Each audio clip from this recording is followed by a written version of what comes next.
Hey girl, happy day after Independence Day. Today I'm talking about independence from your eating disorder. Independence is freedom from the need of others' approval. I can't wait to talk with you about the qualities that you need in this world to find ultimate human freedom. I hope today's message inspires you. This one's for you, sis. Let's go.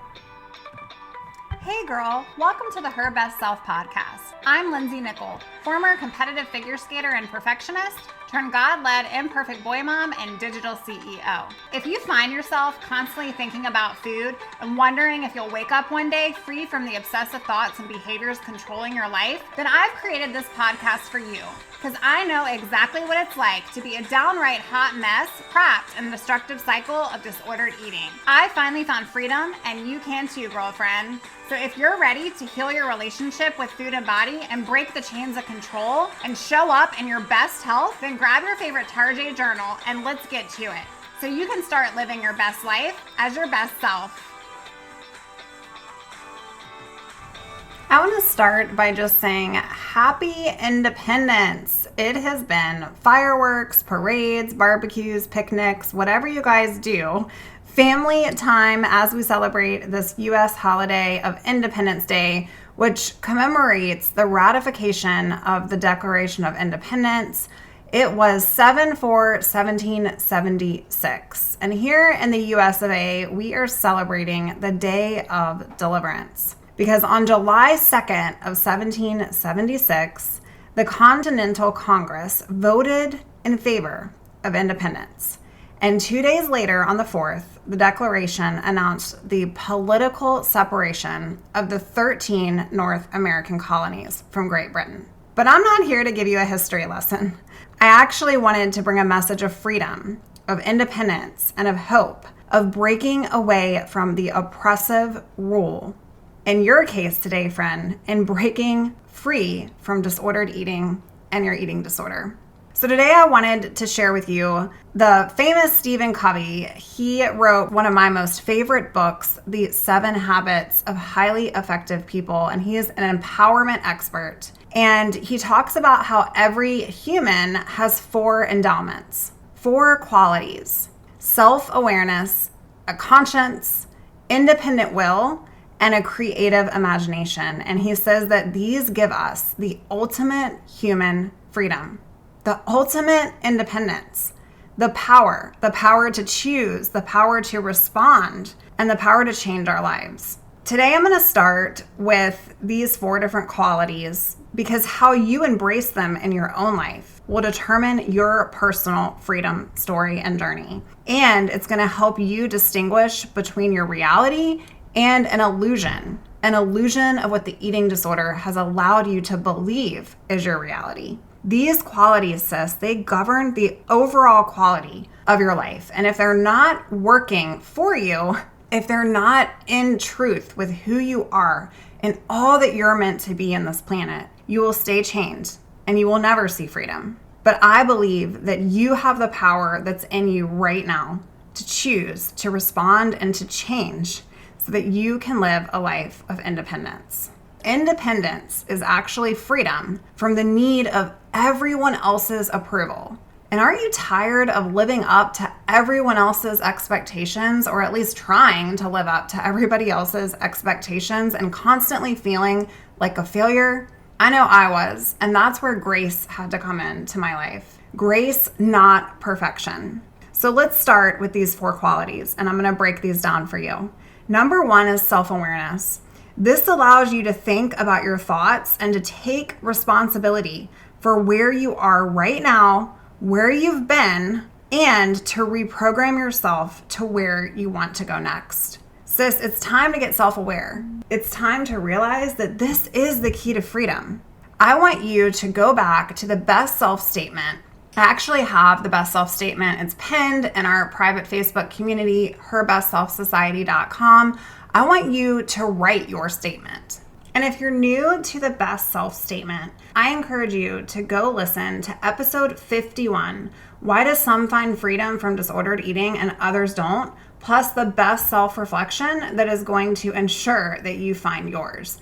in that episode, I really break down the importance of reflecting on this self-awareness. And it's so incredible what you can do when you start embracing what it is that you actually want for your life and what you no longer want in your life. The second quality is a conscience. We all have one. It's your internal guidance system that allows you to sense right from wrong, that allows you to tie actions to your highest values, your true north compass, some might call it. And I truly believe that this internal conscience system is jaded when you have your eating disorder in the driver's seat of your life, because you're viewing everything from the lens of these false ideals, these false beliefs, these false values, and you're not even presently realizing it. And so, sis, I want you to honor your true north today. The third quality is independent will. This is your capacity to act. This is where many in recovery get stuck. But the good news is that if you are listening to this podcast today, girl, you have a drive. You have a powerful part of you that wants out and wants to break free, truly starving for independence. But this part of you is your saving grace. It's going to allow you to break the patterns, to break the chains, to talk back to that voice inside your mind and to choose differently. And it's time that you leverage that will for your favor and your best future self. Number 4 is creative imagination. This is what gives you purpose. These are your dreams beyond your current reality. And the sad truth is that if you're living chained in the disorder, it's really hard to have any sort of creative imagination because you're living and acting in the current reality, your current false place, your current false narrative. If you can get past that, if you can start dreaming again, if you can reflect, this is when you can truly change your life, because your brain just needs to imagine. It doesn't need to fully experience where it is you're headed, because it is unknown, right? But if you can imagine a reality, a life where you're not obsessive about calories, you're not obsessive about your weight or what you look like in a picture or what other people think of you, if you can imagine a life free of all of those thoughts gone, or at least diminished, that's a start. So when your willpower is attached to your creative imagination, nothing can stop you. You're unstoppable. Today, I want to make this message short and sweet, but I want to leave you with this as you reflect on what you truly want for your life and what freedom could look like for you from your eating disorder. Instead of remaining enslaved to the thoughts of not being capable, not being enough, for recovery not being possible for you, try this on instead and see where it takes you this week. What's the best that could happen? I'm going to repeat it again, sis. What is the best that could happen? If I surrender control, what's the best that could happen? If I sit with my dreams and imagine life without unhealthy behaviors that are currently driving my life, what's the best that could happen? If I stop counting calories or weighing myself, or I allow myself to become the natural version of me that I know that I'm supposed to be in my heart, what's the best that could happen? Fears keep us stuck. The fear of weight gain is real, and I'm not minimizing it, but it kept me stuck for so long. The truth is, these are those handcuffs. The fear of handcuffs around you, and you have the key. You have the key, no one else. Freedom isn't really free, girl. It's not freely given. It's won by you, but you don't have to go at it alone. So today, I want you to honor you. I want you to stand up with independence and put on the full armor. Ephesians 6:10-18 says this: "Finally, be strong in God and His power.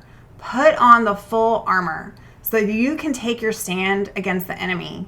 For your struggle is not against flesh and blood, but it is against rulers, authorities, power of darkness in this world, and against spiritual forces of evil." Insert that eating disorder. "Therefore, put on the full armor so that when the day of evil comes, you're able to stand your ground. And after you've done everything to stand your ground, stand firm. with the belt of truth that is buckled around your waist, with the breastplate of righteousness that is in place, and with your feet fitted with the readiness that comes from peace. In addition to all this, take up your shield of faith, with which you can extinguish all of those flaming arrows that the evil one is throwing you. And then take the helmet of salvation and the word of the Spirit, which is the word of your God. Sis, this is what I want to leave you with today. You are more than enough. You have everything you need right now to break the chains of this disorder. Your independence is freedom from the need of other people's approval and of your very own approval. So today, I want you to know that with this self-awareness, with this conscience that you have inside of you, your independent will and your creative imagination, you can find ultimate freedom in your life. It's time that you take the next step to choose to respond and to change. So start asking the question, what's the best that could happen? And when those thoughts come into your mind, trying to hijack, leaving you thinking doubtful, leaving you discouraged and not enough, I want you to tell her to sit down and be quiet, because today is the day that you are going to start thinking about what is the best that could happen. So while I hope that you enjoyed those fireworks and enjoyed time with the people that you love, I want you to honor your very own independence, your very own declaration of truth, your very own deliverance. Friend, I love you. I'm here for you. And if you're looking for a recovery coach, you're looking for somebody that can help you along your path, that is what I do. And I get email after email asking, Lindsay, can you help me? I want to make sure that we are the right fit. So what I ask is that if you're looking for a coach, you go on out to herbestself.co. You can fill out a client application right there on my website, and we can see if we're a good fit for each other, because the reality is I want to be able to show up and truly help you change your life, but you have to walk the walk and do the steps. You have to be open to that. And so it's really important we get to know each other. And if I can't help you, I will certainly point you to somebody who can. And friend, if I am not the coach for you, that's totally cool too. I have coaches on my team that can help support you. Reaching out for help is so important. It truly is a step in the right direction. And so if you're kind of in the messy middle and you feel like, I should be further along than I am, or I hear and listen to all your shows and it's so inspiring, but I'm just still stuck in this mess. Today, I want you to ask yourself, what's the best that could happen? What's the best that could happen if you worked toward your recovery with someone who has walked the path and been right where you are? That's the game changer, friend. Today, I just want to say thank you so much for your listen. Remember to walk the walk this week and honor you with asking what's the best that could happen. All right, girl, I'll chat with you real soon. Bye for now. Oh, friend, thank you so much for letting me share what was on my heart today. My hope for this podcast is to help more women find freedom from food and body. If this has empowered or blessed you, let me know. I'd be honored for your rating and review of my show, and I'd love to connect with you in my private Facebook community. You really can move from perfection to purpose. Let's break the chains together. I'll help navigate the way. Until next time, bye for now, girl.